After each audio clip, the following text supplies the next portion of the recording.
এই বেদির উপরেই রাষ্ট্রপতি এবং প্রধান উপদেষ্টা সকালে শ্রদ্ধা নিবেদন করেন ফুল দিয়ে। এরপর মূলত সকাল 8টার দিকে যখন জনসাধারণকে এখানে প্রবেশ করতে দেওয়া হয়, এরপরই মূলত এখানে এই শহীদ বেদির উপরে আমরা দেখতে পাচ্ছি যে কিছু দুষ্ট পোলাপান ফুল নিয়ে কারাছিড়া করার পর থেকে এখন পুরো ফাঁকা হয়ে গেছে এই শহীদ বেদি।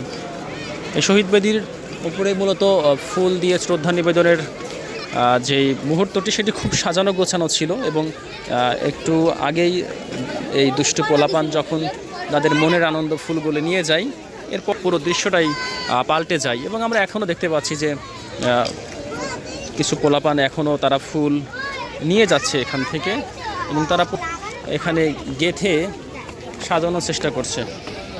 আচ্ছা ভাই, তুমি আবার এগুলো গেঁথে সাজানোর চেষ্টা করছো দেখছি, তুমি কি আবার এটাকে দিবে নাকি উপরে? তাহলে এগুলো কি করবে? ভাইয়ের লোক নিয়ে যাবা? তোমার ভাই কি ছোট না বড় তোমার থেকে? ছোট। ও ছোট ভাইয়ের জন্য নিয়ে যাচ্ছে এভাবে করে অনেকেই। তুমি কার জন্য নিয়ে যাচ্ছ ফুল? কেন কেন? তাই। এবং একজন বললেন যে উনি হচ্ছে শেখ হাসিনার জন্য ফুল নিয়ে যাচ্ছেন। তো এইরকম দৃশ্যটা মূলত এখন দেখা যাচ্ছে এবং একটু পর হতে এখানে পুরো ফুল ফাঁকা হয়ে যাবে, আর ফুল এখানে পাওয়া যাবে না।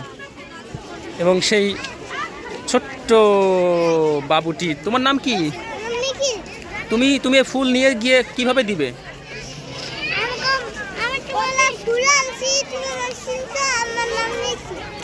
তুমি কাকে দিবে বলছিলে ফুল?